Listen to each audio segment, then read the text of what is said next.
que siempre nos visita es un santo hombre de Dios. Hagámosle un cuarto en la azotea, pongámosle allí una cama, una mesa con una silla y una lámpara. De ese modo, cuando nos visite, tendrá un lugar donde quedarse. En cierta ocasión, Eliseo llegó, fue a su cuarto y se acostó.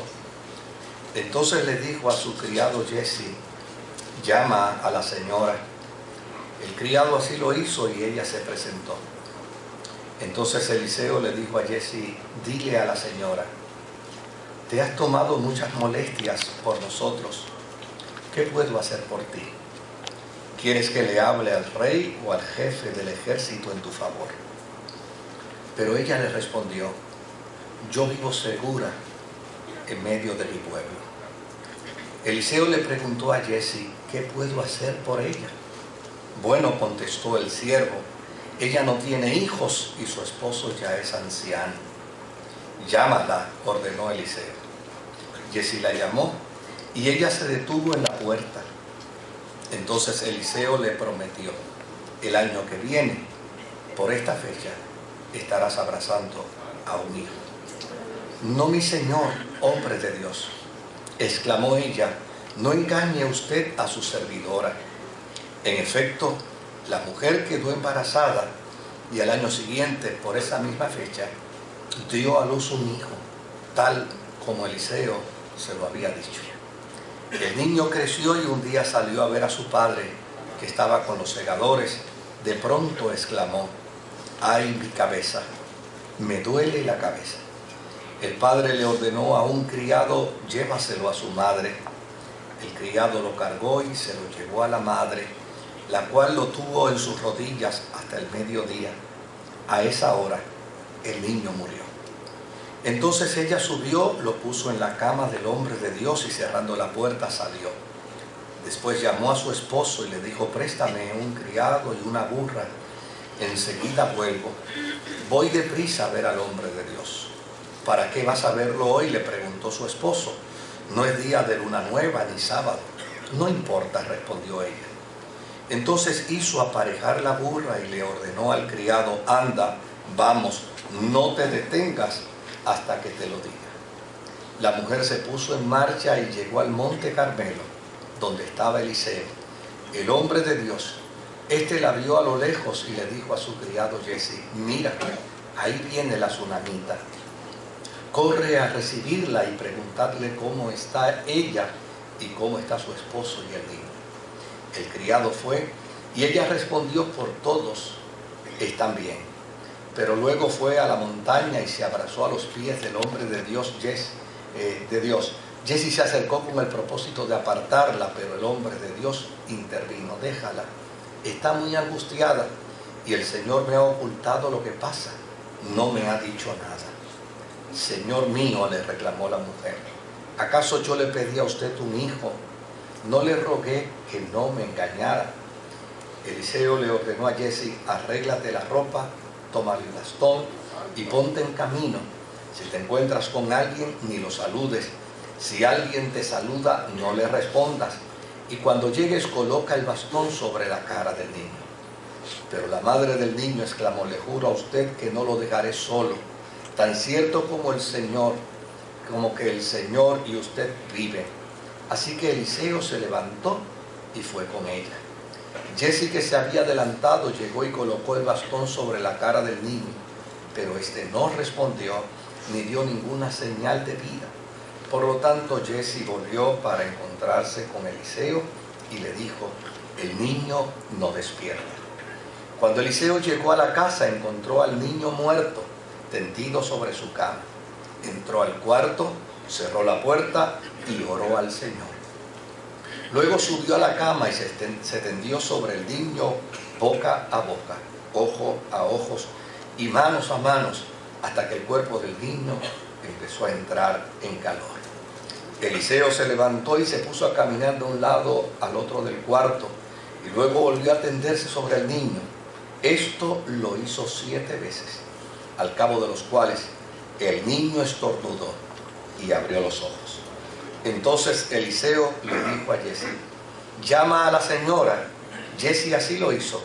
Y cuando la mujer llegó, Eliseo le dijo: puedes llevarte a tu hijo. Ella entró, se arrojó a los pies de Eliseo y se postró rostro en tierra. Entonces tomó a su hijo y salió.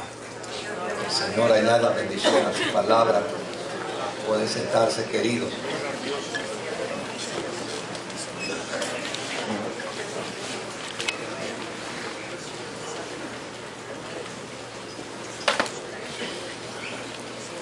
Probablemente, si preguntáramos qué es lo más que le impacta de esta historia, probablemente muchos de nosotros diríamos que lo más que nos impacta de esta historia es el milagro. El milagro de resurrección de un niño muerto. Tal vez alguien diría la forma como Eliseo le devolvió a la vida. Sin embargo, aun cuando el milagro del profeta es extraordinario, para mí lo más importante de esta historia no es el milagro. Para mí lo más importante de esta historia es la vida de esta mujer. Me impacta la forma y manera como esta mujer procede ante las crisis de la vida. Porque déjeme decirle algo, no todos los días vamos a vivir milagros, pero sí todos los días necesitamos tener un carácter sano, saludable, para enfrentar las crisis, para enfrentar los problemas, para enfrentar las adversidades. No todos los días veremos una resurrección, ni todos los días veremos a un ciego abrir sus ojos, pero sí todos los días tendremos que enfrentar problemas y crisis que advienen a nosotros en muchas ocasiones cuanto más tranquilos estamos, cuando más sosegados estamos, cuando más lo estamos disfrutando. Cuando decimos qué buena es la vida, ahí de repente se enciende la alarma, se prenden los motores de las dificultades y de las crisis y nosotros comenzamos a entrar en procesos de padecimiento. Esta mujer, sin lugar a dudas, es una mujer que poco a poco ha ido labrando su carácter. Y labrando su carácter, obviamente, es como ella puede demostrar a través de esta historia que puede enfrentar crisis y dificultades. Desde luego, cuando uno habla de crisis, sobre todo en mi caso, que yo no soy nada más que un lego en la experiencia de la conducta humana, pero cuando uno habla de crisis, de lo que está hablando es de un estado temporal de trastorno y de desorganización que generalmente se caracteriza por la incapacidad que de momento se nos presenta para abordar alguna situación o algún problema. Lo que usted puede controlar no es crisis. Lo que usted puede manejar no es crisis. Crisis es aquello que adviene a nuestra vida y de momento no le tenemos alternativa. O de momento no lo podemos manejar o no lo podemos controlar. De hecho, en la gramática china, los chinos utilizan la misma expresión para decir dos cosas distintas. Ojalá yo hubiera aprendido a decirlo en la expresión como los chinos lo dicen, pero no lo sé. Lo único que puedo decirle es la forma y manera como ellos le encuentran símbolo y significado a la misma expresión de crisis. Para los chinos, crisis es peligro, pero a la misma vez que crisis es peligro, para los chinos, crisis es oportunidad. oportunidad. Y es interesante, ¿verdad? Porque precisamente la historia de esta mujer en crisis opta por una oportunidad. Cuando nosotros decimos que el carácter se labra, se trabaja, se va formando en o a través de la crisis, estamos diciendo que el carácter es el conjunto de cualidades y circunstancias por las cuales un ser humano se distingue del otro. Y desde luego es como resultado de la formación de nuestro carácter. Si es un carácter afable, si es un carácter violento, es como resultado de la forma y manera como nuestro carácter se presenta que entonces podemos manejar una crisis. Hay quien puede tener un carácter violento y a la hora de llegar a una crisis rompe el plato, rompe la taza, saca 4 gritos, empuja a todo el que se encuentra de frente, porque ya sencillamente no ha labrado su carácter en esa área de su vida.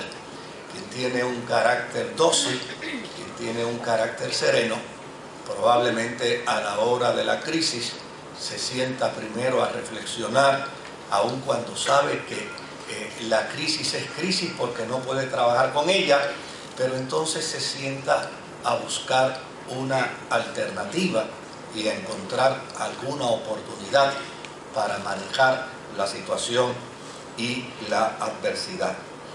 De hecho, se cuenta que en una ocasión María o José, cualquiera que podamos mencionar, siempre se quejaba porque no salía de un problema para meterse en otro. No salía de una situación adversa para entrar en otra situación adversa. Y desde luego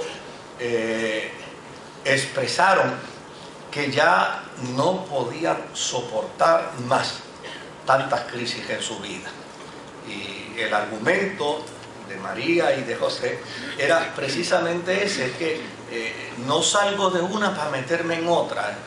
No bien estoy resolviendo un problema cuando ya me llega otro, y la verdad es que mi nivel de tolerancia no me permite un problema más. Una persona les escuchó dentro de esa queja, les escuchó dentro de esa amargura que se producía como resultado de la intolerancia a tantas crisis.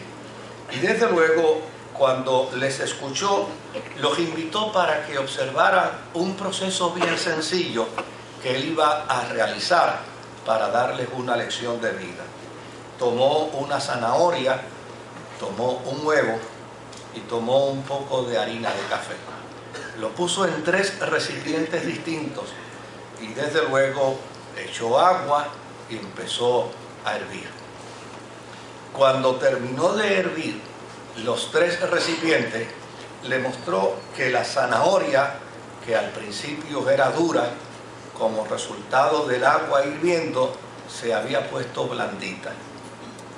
Le demostró que el huevo, que obviamente antes de hervirse, de haberse caído, se hubiera hecho pedazos, ahora como resultado del agua hirviendo, se había puesto duro.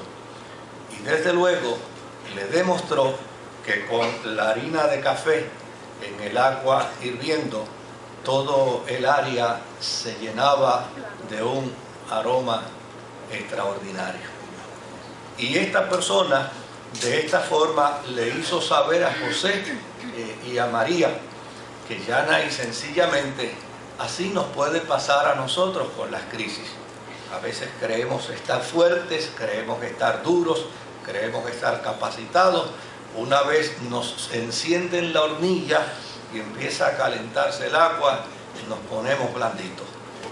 Y empezamos a sentir que somos muy vulnerables a los problemas, somos muy vulnerables a las dificultades y a las crisis. Por el contrario, hay quien pudiera entonces como resultado de la crisis, una vez le encienden la hornilla y el agua empieza a hervir, entonces empieza a ponerse duro. Y hay gente que obviamente como consecuencia de las crisis y de las dificultades, en ocasiones admiten que el corazón se le ha endurecido, ¿verdad? Tanto problema me ha endurecido el corazón, tanta dificultad, tanta crisis, me ha endurecido el corazón. Y desde luego, pues, hay gente que de alguna manera excusan el endurecimiento del corazón, precisamente como resultado de las crisis que le han sobrevenido. Sin embargo, hay quienes pudieran convertirse como la harina del café, que a la hora en que le encienden la hornilla y el agua empieza a hervir, en lugar de ponerse blando o en lugar de ponerse duro, lo que hacen es que empiezan a expeler aroma para que los que están en su entorno lo puedan disfrutar. Yo no sé si yo le he afectado la psique a los cafeteros. Eso realmente lo sabremos después que se acabe el culto, cuando salgan de aquí y pidan una taza de café. Así es que esto es precisamente lo que es labrar el carácter.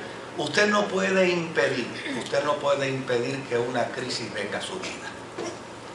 Lamentablemente esto es parte del peregrinar humano, es parte del caminar de la vida. Y Jesús fue tan honesto en su planteamiento con nosotros que nos hizo saber que en este peregrinar nosotros vamos a padecer y vamos a sufrir crisis. Ahora, ¿qué quiero ser dentro de la crisis? ¿Cómo quiero vivir dentro de la crisis? ¿Cómo quiero actuar dentro de la crisis? Eso no es algo que lo determina Dios. Eso es algo que lo determino yo.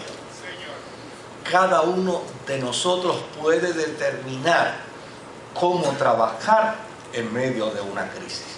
Cada uno de nosotros puede determinar cómo va a funcionar en medio de dificultades, en medio de adversidades. Desde luego hay un elemento al que muchas veces nosotros aducimos, ¿verdad? Cuando hablamos de nuestros comportamientos, y es ese elemento genético. Decimos, bueno, pues que imagínate, yo salía a mi abuelo era malcriado y la genética mía pues es así. Obviamente hay cosas en el campo genético que no las podemos desprender de nosotros, pero la gran mayoría de nuestras actitudes son resultado de patrones de conducta aprendidos. Y de la misma manera que yo aprendí a ser malcriado, puedo aprender a ser dócil. Y de la misma manera que yo aprendí a ser violento, puedo aprender a ser pacífico. Y de la misma manera que yo aprendí a responder a las situaciones de crisis con berrinches, tirando el juguete, botando el trompo, botando la bola o rompiendo los jacks, ahora en la vida de adulto puedo aprender que en lugar de romper las cosas, lo que tengo que hacer es empezar a buscar oportunidades dentro de las crisis para ver, no mera y sencillamente el porqué de la crisis, sino cuál es el propósito de Dios para mi vida en medio de una situación de adversidad y en medio de una situación de crisis. La Biblia está llena de historias de seres humanos que experimentaron crisis y en lugar de quedarse precisamente en lo que dicen los chinos, en lugar de quedarse en el peligro, trascendieron a la oportunidad. Mire qué dato interesante. Abraham desarrolló más fe en Dios en medio de una crisis que cuando no la tenía. Se le denominó padre de la fe como resultado de una crisis. Antes de la crisis todavía no se le consideraba con tal título. Fue en el momento de la peor crisis de su vida, cuando ya las posibilidades de otro hijo eran ninguna, porque ese le había llegado como un acto milagroso de Dios. Pero 15 años después, 16 o 17 años después, si para tener a su hijo ya estaba viejo, ahora 16 o 17 años después estaba mucho más viejo. Y desde luego su mujer estaba aún mucho más estéril. Sin embargo, fue en medio de esa crisis cuando un día Dios se le apareció para decirle: Abraham, sacrifícame a tu hijo. Fue dentro de esa crisis cuando realmente Abraham desarrolló fe y confianza en Dios. Imagínense cuál hubiera sido la respuesta de nosotros en medio de esa situación. Si hubiéramos optado porque la crisis fuese solo peligro, o si hubiéramos optado por darle rienda suelta a nuestro carácter indomable, a nuestro carácter mal formado, a nuestro carácter que no quiere ajustarse. Imagínense cuál hubiera sido nuestra reacción ante tal situación. Sin embargo, en varias ocasiones, el hijo de Abraham, llamado Isaac, se le acercó a su padre y le dijo: papito, ya está la leña, ya está el fuego, ya está todo listo, pero todavía yo no veo al corderito para el sacrificio. Y su padre tenía que responderle: hijo, no te preocupes, que Dios proveerá. Es precisamente esa crisis la que desarrolló en Abraham fe y confianza en el Señor.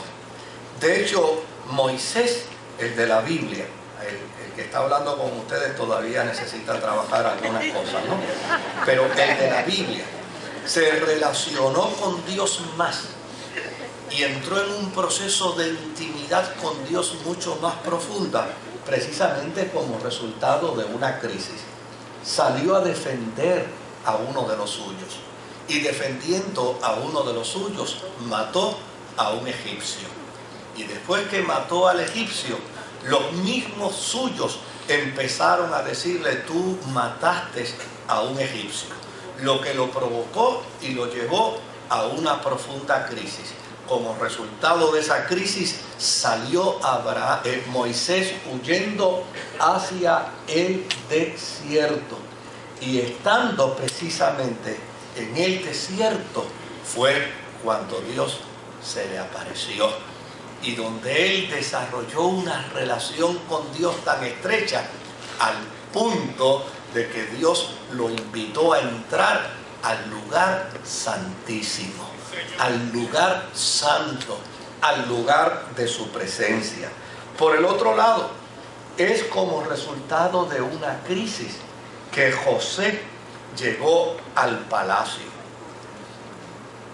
Fue una crisis.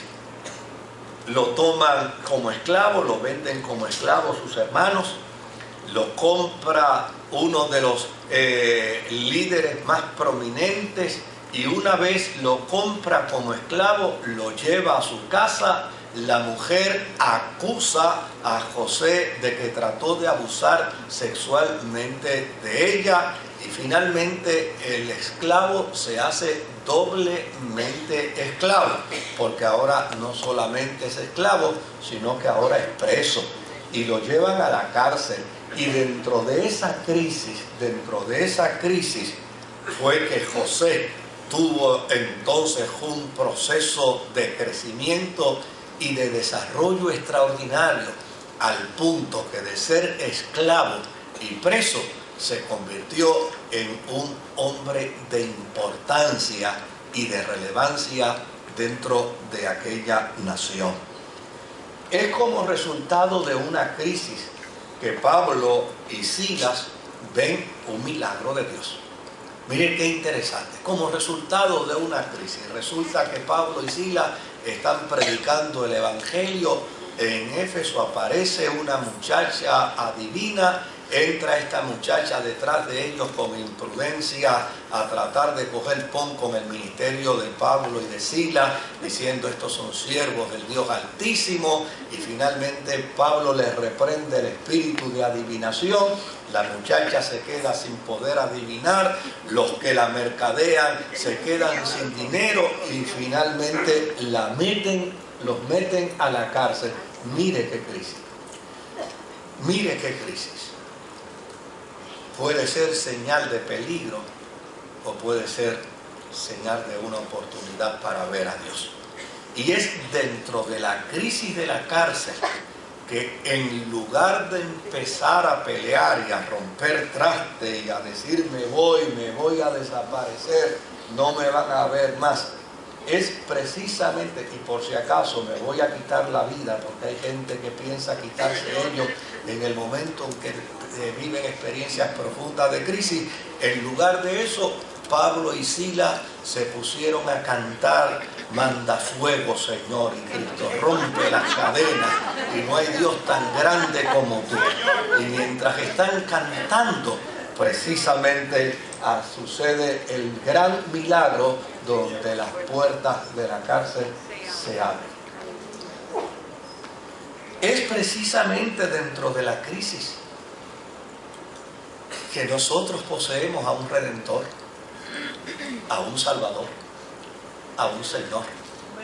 Jesús redimió a toda la humanidad en medio de una crisis. Fue la peor de las crisis que ser humano haya vivido en la historia. Fue en el proceso de la pasión, donde no solamente estaba el dolor, sino estaba precisamente la actitud más grosera y más cruel de toda la humanidad, negando al autor de la vida. Y fue mediante la cruz, y fue precisamente cuando se le impuso el pecado de todos y cada uno de nosotros sobre su cuerpo, a tal punto que era una llaga podrida. Todo el pecado de nosotros sobre su cuerpo fue como resultado de esa crisis que Jesucristo redimió a la humanidad. Y desde luego, no solamente pudiéramos hablar de las grandes oportunidades que hombres y mujeres en la Biblia han tenido como resultado de las crisis, pudiéramos hablar tal vez de las nuestras también. Y yo estoy seguro que aquí pudiéramos escuchar testimonios extraordinarios sobre cómo Dios se ha glorificado en medio de las crisis. Lo que es importante hasta aquí es que usted y yo entendamos, número uno, que las crisis no las podemos evitar. Le vienen crisis al que no ora. Y al que ora, también le vienen crisis. Y le vienen crisis al que no ayuna. Y al que ayuna, también le vienen crisis. Por lo tanto, no podemos pensar que meternos en la burbuja de la espiritualidad va a eliminar de nosotros la posibilidad de una crisis. Yo me